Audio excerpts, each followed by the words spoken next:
हर रोज की तरह सुबह होते ही अमित अपने हाथ में कुल्हाड़ी लेकर अपने काम पर निकलता है।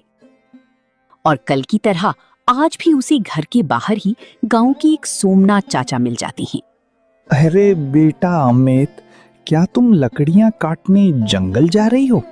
मुझे कुछ लकड़ियां चाहिए थी, इसलिए सोचा कि तुमसे ही ले लूं।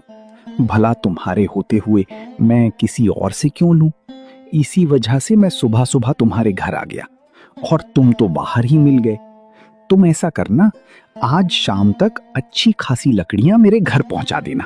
अरे चाचा जी, आप बिल्कुल चिंता मत कीजिए। मैं आज शाम तक आपको सबसे अच्छी लकड़ियां आपके घर पहुंचा दूंगा।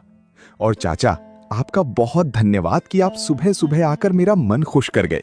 सच कहूं तो हमारे गांव के कई लोग मेरे काम की इज्जत करते हैं और मुझसे लकड़ियां लेने में बिल्कुल भी झिझकते नहीं। कल ही रोहित ने मुझे लकड़ियों की जिम्मेदारी दी थी और आज आपने दे दी। इससे मुझे बेकार में बाजार भी नहीं जाना पड़ता। अरे अमित बेटा, हम सब एक ही गांव के निवासी हैं। यहाँ हमें एक दूसरे के काम की इज्जत करनी चाहिए और हमेशा एक दूसरे का सहारा बनकर रहना चाहिए। हमें ये भी पता है कि तेरे पिताजी के गुजरने के बाद तेरी माँ ने दूसरों के घरों में काम करके तुझे बड़ा किया है। अब जब तू खुद मेहनत करने लगा है तो तेरी माँ की उम्र भी हो चली है। इसलिए मैं तो यही कहता हूँ अमित बेटा कि अब तू शादी कर ले ताकि तेरी माँ को भी एक सहारा मिल जाए। अरे चाचा जी, आप भी शादी की बात पर आकर रुक गए। माँ भी कई दिनों से बस शादी की ही बात किए जा रही है। ऐसा नहीं है कि मैं नहीं चाहता कि माँ को एक सहारा मिले, लेकिन हाथ में कोई अच्छा काम हुए बिना मैं इन सब में आगे कैसे बढ़ूं? जैसे ही मैं कोई अच्छा काम शुरू कर लूंगा, मैं इन सब बातों के बारे में जरूर सोचूंगा। अभी तो घर की हालत भी खराब होती जा रही है। पिताजी ही इस घर को बनाकर गए थे, अब इसकी मरम्मत भी करानी है। तेरी बात मैं समझता हूँ बेटा, तेरी सोच भी बिल्कुल सही है। हाथ में एक अच्छा काम होना बहुत जरूरी है। वैसे तू बिल्कुल अपने पिताजी पर ही गया है। वे भी एक ईमानदार इंसान थे और उनके सारे अच्छे गुण तुझ में दिखाई देते हैं। उनकी भी जवानी में यही सोच थी कि जब तक कोई अच्छा काम हाथ में ना आ जाए तब तक शादी नहीं करेंगे। लेकिन परिस्थितियों ने उन्हें अपनी बात से हटने पर मजबूर कर दिया और उन्हें शादी करनी पड़ी। खैर, अभी इन सब बातों को छोड़ देते हैं। तू अपने काम पर जा और मैं एक बार तेरी माँ से मिलकर आता हूँ। चाचा जी, ठीक है, अब मैं अपने काम पर निकलता हूँ। माँ घर पर ही है, आप जाकर उनसे मिल लीजिए। आपको देखकर वे भी बहुत खुश हो जाएंगी और आपसे थोड़ी देर बातें करके उनका मन भी हल्का हो जाएगा। नहीं तो बेचारी माँ दिन भर घर में अकेली ही रहती हैं। अमित चाचा से ऐसा कहकर अपने काम की ओर निकल जाता है और चाचा भी उसके बाद अमित की माँ से मिलने के लिए उनके घर की ओर चल पड़ते हैं। अरे सोमनाथ, तुम आजकल तो हमारे घर आते ही नहीं हो। जब तुम्हारे भैया इस दुनिया में थे तब तो तुम उनसे मिलने हर रोज आया करते थे, लेकिन अब तो लगता है कि तुमने हमारे घर आना ही छोड़ दिया है। अरे नहीं भाभी जी, ऐसी कोई बात नहीं है। पहले मैं जवान था तो मन होते ही दौड़कर आ जाता था, लेकिन अब मेरी उम्र हो चली है। वैसे आज मैं अमित को कुछ लकड़ियों की जिम्मेदारी देने आया था, लेकिन वो मुझे बाहर ही मिल गया तो मैंने उसे सब बता दिया। अब वो शाम तक मेरे घर लकड़ियां पहुंचा देगा। और हाँ, आपने अमित को बहुत अच्छे संस्कार दिए हैं। उसमें भैया के सारे गुण साफ दिखाई देते हैं। हाँ सोमनाथ, मैं अपने बेटे को लेकर बहुत खुश हूँ। बस जब वो काम पर निकलता है तो मुझे घर में अकेले रहना पड़ता है। इसीलिए मैं चाहती हूँ कि उसकी शादी हो जाए ताकि मुझे भी एक सहारा मिल जाए। मैंने उससे इस बारे में बात की थी, लेकिन उसका कहना है कि जब तक वो कुछ अच्छा काम शुरू नहीं कर लेता तब तक वो शादी के बारे में नहीं सोचेगा। लेकिन एक बात तो माननी पड़ेगी, मेरा बेटा दिन भर जंगल में लकड़ियां काट कर आता है और रात को खाना भी वहीं बनाता है। मेरी तबीयत अब अक्सर खराब रहने लगी है, जिसकी वजह से मैं ज्यादा कुछ कर नहीं पाती और जल्दी थक जाती हूँ। अरे भाभी जी, अभी बाहर मैंने भी अमित से शादी की बात की थी, लेकिन उसने मुझसे भी यही सब कहा। खैर, मुझे जो अच्छा लगे वही करने दीजिए।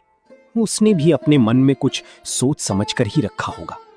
और वैसे भी अमित जो भी करेगा सोच समझकर ही करेगा और अच्छा ही करेगा। मुझे उस पर पूरा विश्वास है। हाँ सोमनाथ, मुझे भी अपने बेटे पर पूरा भरोसा है। भाभी जी, अब मैं चलता हूँ। आप अपना और अपनी तबीयत का अच्छे से ख्याल रखिएगा।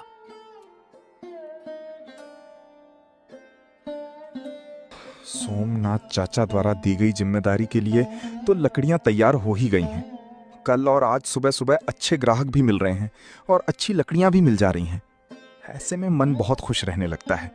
सोचता हूँ अगर इसी तरह कोई अच्छा रिश्ता भी आ जाए तो माँ की रोज कही हुई बात को भी पूरा कर पाऊँ। और रही बात किसी अच्छे काम की, तो वो मैं शादी के बाद भी कर ही सकता हूँ। माँ घर पर अकेली रहती हैं, उनके बारे में भी तो मुझे सोचना पड़ेगा। खैर, अभी इन सब बातों को छोड़ देता हूँ। ये लकड़ियां सोमनाथ चाचा के घर पहुंचाकर मैं भी अपने घर चला जाऊंगा।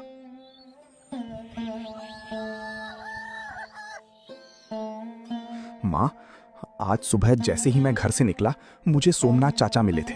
उन्होंने मुझे लकड़ियों की जिम्मेदारी सौंपी थी और कहा था कि वे आपसे भी मिलना चाहते हैं। फिर मैं जंगल चला गया था और लगता है कि वे आपसे मिलकर भी गए होंगे, है ना? हाँ बेटे, सोमनाथ आज हमारे घर आए थे। वैसे जब तेरे पिताजी इस दुनिया में थे तब सोमनाथ चाचा रोज हमारे घर आया करते थे, लेकिन उनके गुजर जाने के बाद उनका आना जाना लगभग बंद ही हो गया था। आज वे आए और थोड़ी देर उनसे बातें की तो मन को बहुत सुकून मिला। और हाँ, उन्होंने बताया कि बाहर तुझसे मिलकर उन्होंने तेरी शादी की बात भी छेड़ी थी। हाँ माँ, अब तो सभी लोग मेरी शादी को लेकर ही बातें करने लगे हैं। और अब मैंने भी सोच लिया है कि अगर कोई अच्छी लड़की मिल जाए तो आपकी ये इच्छा ज़रूर पूरी कर दूं। बाकी शादी के बाद भी मैं अपने सपनों के लिए मेहनत करता रहूँगा। और आप भी अक्सर बीमार पड़ जाती हैं, तो मेरी गैर हाजिरी में आपकी देखभाल करने के लिए घर में किसी का होना बहुत ज़रूरी है। अरे मेरे बेटे, तुझे समझ आ गया, ये जानकर मुझे बहुत अच्छा लगा। मैं तो हमेशा यही चाहती थी कि तू पहले अच्छे से कामयाब हो जाए, फिर शादी करे। लेकिन घर पर अकेले रहते हुए मुझे बहुत दिक्कत होती है, इसलिए मैं तुझसे रोज शादी की बात करती रहती थी। आज सच में बहुत सुकून मिला कि तू मेरी बात समझ गया। अब बस एक अच्छी संस्कारी लड़की मिल जाए, फिर मुझे किसी बात की चिंता नहीं रहेगी। बहू के आने के बाद घर भी संभल जाएगा और शायद मेरी सारी चिंताएं भी काफी हद तक दूर हो जाएंगी। हाँ माँ, अब मैंने आपकी बात मान ली है। अब बस किस्मत की बारी है। अगर मुझे एक अच्छी लड़की मिल जाए तो आपकी इच्छा भी पूरी हो जाएगी और मुझे भी काम पर जाते समय कोई चिंता नहीं रहेगी, क्योंकि आपकी बहू घर पर आपके साथ रहेगी। तब मैं भी बेफिक्र होकर अपने काम पर ध्यान दे पाऊंगा। हाँ बेटे, मुझे भी घर पर अच्छा लगेगा। नहीं तो अब घर पर अकेले रहते रहते मन ऊब जाता है। अगर बहू आ जाएगी तो उसके साथ बातें करती रहूंगी, समय भी अच्छा बीतेगा और मन भी लगा रहेगा। हाँ माँ, ठीक है, अभी इन सब बातों को यहीं छोड़ देते हैं। जो होगा देखा जाएगा। अभी मैं रसोई में जाकर खाना बना लेता हूँ, उसके बाद हम दोनों साथ में खाना खाकर आराम से सो जाएंगे।